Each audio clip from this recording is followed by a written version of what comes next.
और यहां रुक करेंगे इस वक्त की बड़ी खबर का, जहां लाउड स्पीकर से अजान को लेकर ये बड़ी खबर। अजान को लेकर कर्नाटक हाईकोर्ट ने बड़ा फैसला सुना है। अजान पर रोक लगाने से कोर्ट ने इनकार कर दिया है। उन्होंने कहा अजान से दूसरे लोगों के अधिकारों का कोई उल्लंघन नहीं हो रहा। रोक के लिए दाखिल की गई थी PIL, जिसको खारिज कर दिया गया है। तो ये बड़ी खबर, लाउड स्पीकर से अजान पर रोक लगाने के लिए पिटीशन दायर की गई थी। अजान से मौलिक अधिकारों का हनन नहीं होता है, कोर्ट ने ये कहते हुए इस पिटीशन को रद्द कर दिया है। तो कर्नाटका से ये इस वक्त की बड़ी खबर, जहां हाई कोर्ट ने रोक लगाने से इनकार किया। प्रमोद राघवन इस खबर पर हमारे सहयोगी हमारे साथ जुड़ चुके हैं। प्रमोद, बड़ा फैसला है, अजान मौलिक अधिकारों का हनन नहीं है ये कहते हुए बड़ी टिप्पणी के साथ ये बड़ा फैसला कोर्ट का। बिल्कुल सही कहा आपने। कर्नाटक हाईकोर्ट ने एक बड़ा फैसला दिया है। हालांकि इसमें कई ऑब्जर्वेशंस भी कर्नाटक हाईकोर्ट ने शेयर किए हैं।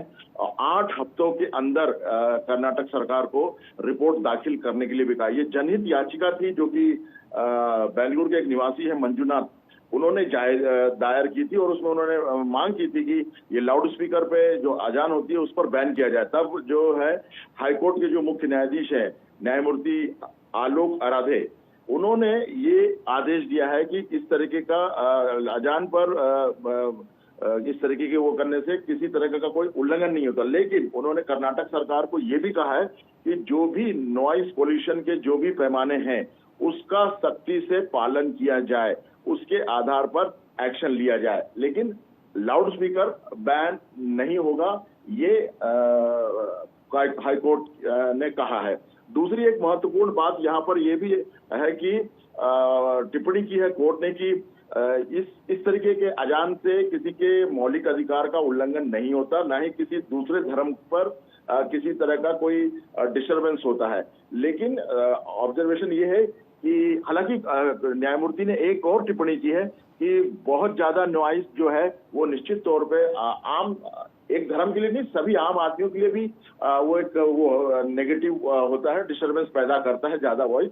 और एक और टिप्पणी है कि रात को 10 बजे से लेकर सुबह 6 बजे तक किसी भी हालत में, चाहे वो अजान हो या कुछ भी हो, उस तरीके की कोई जो है नॉइस पोल्यूशन नहीं होगा। ये भी अपने आदेश में हाईकोर्ट ने कहा है। और सबसे बड़ी बात है, 8 हफ्तों के अंदर कर्नाटक सरकार को एक पूरी रिपोर्ट देना है जिसमें तमाम तरीके की जानकारी होगी। और दूसरी बात, उन्होंने साफ कर दिया है कि जो है नॉइस पोल्यूशन के जो भी पैमाने होते हैं जिसके आधार पर परमिशंस होती हैं, उस पर सख्ती से पालन किया जाए। प्रमोद, इससे पहले भी देखा है कि देश भर में कई जगहों पर कई बड़े बड़े चेहरों ने भी इसको लेकर आवाज उठाई है, तो कोर्ट की ये टिप्पणी उनके लिए भी सख्त संदेश कहा जा सकता है?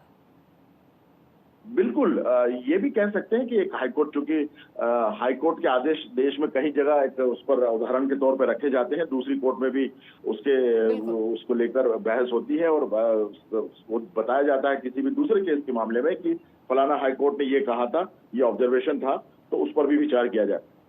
निश्चित तौर पे ये एक हम कह सकते हैं, लेकिन फिलहाल देखने वाली बात होगी कि 8 हफ्तों के अंदर कर्नाटक सरकार से जो रिपोर्ट मांगी गई है, जो जानकारी मांगी गई है, उस पर क्या निकल कर आता है। लेकिन सीधी बात यह है कि अगर हम इसको सामान्य स्तर पर देखें, एक आम इंसान के सोच के स्तर पर देखें, उसकी लाइफस्टाइल के बारे में, उसकी जिंदगी के बारे में सोचें, तो निश्चित तौर पर रात को 10 बजे से जो सुबह 6 बजे तक का बैन लगाया है किसी भी तरीके के नॉइज पोल्यूशन पे, चाहे वो अजान ही क्यों ना हो, बिल्कुल कोर्ट ने बिल्कुल सही कहा है। क्योंकि रात में इंसान अपने परिवार के साथ आराम करता है और किसी भी तरह का हाई वोल्टेज साउंड या किसी भी तरीके का वो डिस्टर्बेंस ही पैदा करता है। तो कई अच्छे ऑब्जर्वेशंस भी हैं और अब देखने वाली बात है, इंतजार इस बात का है कि कर्नाटक सरकार जो है 8 हफ्तों के अंदर क्या रिपोर्ट देती है। और मंजुनाथ, जिन्होंने ये जो जनहित याचिका दायर की थी, क्या इस मामले में वो फिर आगे बढ़कर कुछ अपना आर्गुमेंट रखते हैं। बहुत शुक्रिया आपका इस जानकारी के लिए।